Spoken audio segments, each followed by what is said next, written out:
హైడ్రాకు high court మొట్టికాయలు, రోజుకు లక్ష జరిమానా, private భూమిలో అక్రమంగా ఫెన్సింగ్ వేయడం ఏంటి, కంచెలు తీసే వరకు బాధితులకు రోజుకు ₹1,00,000 చెల్లించాలి, ఉప్పల్ మల్లాపూర్ బాబానగర్ సొసైటీ బాధితులకు ఊరట, నిబంధన అతిక్రమిస్తే ఉపేక్షించేది లేదు, ప్రైవేటు ప్లాట్ల యజమానుల పిటిషన్పై సంచలన తీర్పు, హైడ్రా దూకుడుకు బ్రేక్ వేసిన న్యాయస్థానం. అయ్యా, మీ న్యాయస్థానానికి పెద్ద దండం సార్, మీకు పెద్ద దండం. మీ హైకోర్టుకు, మీ న్యాయస్థానానికి, మీ జడ్జి గారికి పెద్ద దండాలు, పాదాభివందనాలు మీకు. ఎందుకంటే ఈ హైడ్రా రంగనాథ్కి నాకు తెలిసి ఇప్పటికీ ఓ 10 సార్లు మొట్టికాయలు వేసి ఉంటారు మీరు. ఆయన మారిండా సార్ ఏమన్నా? 10 సార్లు మొట్టికాయలు వేసి ఉంటారు, 10 సార్లు మీరు ఆయనకు వ్యతిరేకంగా ఆదేశాలు ఇచ్చి ఉంటారు. ఒక్క ఆదేశమైన ఆయన పాటించిండా? దయచేసి కోర్టులు సమీక్షించుకోవాలి, మీ తీర్పు ఇంప్లిమెంటేషన్ అవుతుందా లేదా. గ్రౌండ్ లెవెల్లో మీరు ఇచ్చేటువంటి తీర్పు ఇంప్లిమెంటేషన్ అవుతున్నదా, ఈయన లోపల ఏమన్నా మార్పు వచ్చిందా, మీరు ఇచ్చే తీర్పు ఆయనకు ఒక ఎంటికతో సమానం లెక్క అవుతున్నది. మీ తీర్పు కంటే కూడా, మీ కోర్టు ఇచ్చిన ఆదేశాల కంటే కూడా రేవంత్ రెడ్డి గారి మాటనే ఆయనకు శాసనం, రేవంత్ రెడ్డి గారి మాటనే ఆయనకు చట్టము, రేవంత్ రెడ్డి గారి మాటనే ఆయనకు సర్వము. సో ఈ కోర్టులో ఆయన ఏం చేయలేవు రంగనాథ్ గారిని. మాకు వార్తలు చదివి మాకు నవ్వు వస్తున్నది, కామెడీ అనిపిస్తున్నది. ఏంది కోర్టులు చెప్తున్నాయి, ఈయన చేసేదాన్ని చేస్తూనే ఉన్నాడు. నువ్వు గతంలో ఎన్నోసార్లు మొట్టికాయలు వేసిరు. నాకు గుర్తుకున్నది జస్టిస్ లక్ష్మణ్ గౌడ్ అనుకుంటేవారు, ఆ న్యాయమూర్తి గారు అయితే చాలాసార్లు ఈయన మొట్టికాయలు వేసిండు, తిట్టిండు కూడా. ఈయన చేతులు ముడుచుకొని చిన్నపిల్లగాడు స్కూల్లో ఉన్నట్టు నోరు మూసుకొని కూర్చున్నాడు తప్ప ఏమి చెప్పలేదు. కానీ తర్వాత మళ్ళీ అదేమైందో తెలియదు, ఈయనకి ఏం కాలేదు. నాకు తెలిసి రాష్ట్రములో హైడ్రా వచ్చిన కాడ నుంచి, కాంగ్రెస్ ప్రభుత్వం వచ్చిన కాడ నుంచి రంగనాథ్కు పడ్డని తిట్లు, రంగనాథ్కు పడ్డని మొట్టికాయలు హైకోర్టు ఇంకెవరికి వేయలే.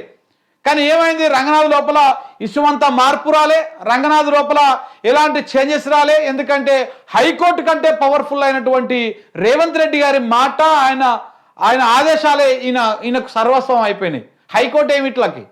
సో కాబట్టి మీరు దయచేసి ఇట్లా ఆదేశాలు జారీ చేయకండి, హైకోర్టు మీద ఉన్నటువంటి గౌరవాన్ని తగ్గించుకున్నటువంటి ప్రయత్నాలు చేయకండి.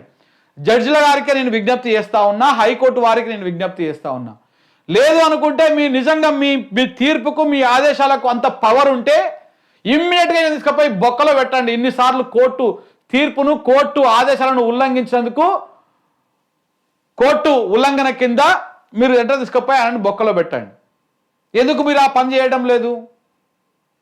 మీరు అంటనే ఉంటారా, చేస్తూనే ఉంటాడు. ఇదంతా చూస్తే మేమందరం పిచ్చోళ్ళం, ప్రజలంతా పిచ్చోళ్ళు. సో అలాగనే ఉన్నది పరిస్థితి చూస్తూ ఉంటే. ఇగో ఏం చేసిరు, ఈయన ఆవేశంగా పోయి ఒక ప్రైవేట్ ల్యాండ్ని ఆ మొత్తం వాళ్ళ కంచెలన్నీ కూలగొట్టేసి, వాళ్ళ నిర్మాణాన్ని కూలగొట్టేసి, ఈయన ఆవేశంగా, ఎవరు మిస్టర్ ఆవేశం, హైడ్రా ఆవేశం రంగనాథ్ పోయి అన్నీ కూలగొట్టేసి దానికి ఒక కంచె ఏర్పాటు చేసి, హైడ్రా ఇన్ని వేల కోట్ల విలువైనటువంటి భూములని స్వాధీనం చేసుకున్నది, ప్రభుత్వ భూమిని కాపాడింది అని చెప్పేసి అది చేసేయండి. సీన్ కట్ చేస్తే అది ప్రైవేటు భూమి, ప్రైవేటు రిజిస్ట్రేషన్, ప్రైవేటు వ్యక్తుల భూములు. ఆ భూముల్లోకి పోయి వేసినందుకు ఏది ఉప్పల్ మల్లాపూర్లోని బాబానగర్ సొసైటీలో 500 చదరపు గజాల ప్రైవేటు ప్లాట్కు కంచేసింది హైడ్రా.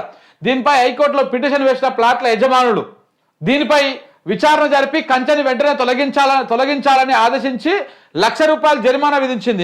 ఎన్ని రోజులలో మీరు తొలగిస్తారో అప్పటిదాకా ప్రతిరోజుకు ₹1,00,000 ఫైన్ కట్టాలి. ఎవరు? రంగనాథ్ కట్టాలి. మరి కడతాడా? రంగనాథ్ జీతంకెళ్ళి తీసిస్తారా? హైడ్రా ఉద్యోగుల జీతంకెళ్ళి తీసిస్తారా? ఎక్కడికెళ్ళి తీసిస్తారా? పైసలుని ఏ క్లాస్ ప్రకారం తీసిస్తారు? ఈ జరిమానా పిటిషన్లకు చెల్లించాలి. అలాగే కంచె తొలగించే వరకు పిటిషన్లకు రోజు ₹1,00,000 జరిమానా వేయాలి. అలాగనే ప్రతిరోజు ₹1,00,000 జరిమానా చెల్లించాలని ఆదేశించిందంట.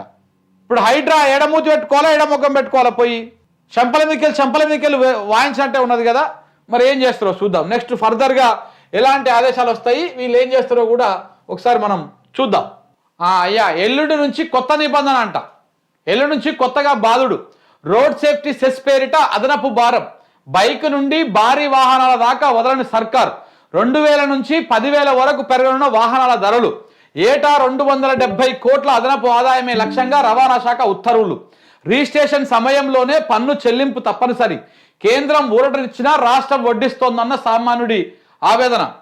భద్రత కోసమే అంటున్న అధికారులు, భారం మోయలేమంటున్న జనం. రేవంత్ రెడ్డి సర్కార్ కొత్త నిబంధన పైన వాహన రంగంలో కలకలం, వాహన కొనుగోలుదారులకు రేవంత్ సర్కార్ షాక్ ఇచ్చింది.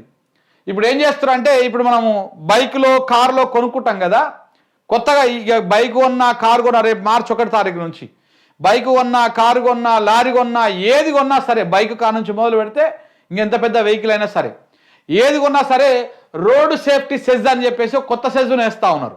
కొత్త సెజ్ వేసి ఒక్కొక్క వెహికల్ మీద దాని రేటుకు తగ్గట్టుగా ఓ 10,000 దాకా పెరిగేటువంటి అవకాశం కనపడతా ఉన్నది. రేట్లు పెంచేసారన్నమాట. ఈ రోడ్ సేఫ్టీ సెస్ అని చెప్పేసి రోడ్లకు సంబంధించినటువంటి మరమ్మతుల కోసము కొత్త సెస్ యాడ్ చేసి డబ్బులు గుంజుకునేటువంటి కార్యక్రమం చేస్తూ ఉన్నారు. ఇక ఇట్లా అంటే రాష్ట్రానికి ఆదాయం తక్కువైనప్పుడల్లా ఇట్లా ప్రజల మీదనే భారం మోపాలే, ముక్కు విండి పైసలు వసూలు చేయాలి. ఇదొక వైపు. మరొక వైపు కొత్తగా రిజిస్ట్రేషన్ చేసుకున్నటువంటి వాళ్ళ దగ్గర బ్యాంకు డీటెయిల్స్ అడుగుతున్నారు. రేవంత్ రెడ్డి గారు అప్పట్లో చెప్పారు కదా, ఏమని, మీరు ఫైన్ పడంగానే ఆటోమేటికల్లీ అకౌంట్లోకి వెళ్ళి కట్ అయిపోవాలని. దానికోసము రవాణా శాఖ అధికారులకు ఆదేశాలు జారీ చేస్తే, దానికోసము ఇప్పుడు మొత్తము ఎప్పటికప్పుడు కట్ చేసుకోవడం కోసము రిజిస్ట్రేషన్ కావాలంటే నీ బ్యాంక్ డీటెయిల్స్ ఇవ్వాలి అని చెప్తున్నారంట. ఆ బ్యాంక్ డీటెయిల్స్ తీసుకుంటున్నారు, తీసుకొని సంతకాలు పెట్టించుకుంటున్నారు. రేపనాడు ఫైన్ పడంగానే ఆటో డెబిట్ అయిపోయేటువంటి విధంగా. మరి అవన్నీ చట్టాలు కోర్టులలో నిలవవు కదా అంటే అవన్నీ రేవంత్ రెడ్డికి సంబంధం లేదు. ఇగో ఇక్కడ కనపడతలేదు, కోర్టులు ఎన్ని చెప్పినా కానీ రేవంత్ రెడ్డి ఏర్పాటు చేసినటువంటి సంస్థలు అవి చేస్తూనే ఉంటాయి పని. ఇగో దానికి బెస్ట్ ఎగ్జాంపుల్ ఇదే.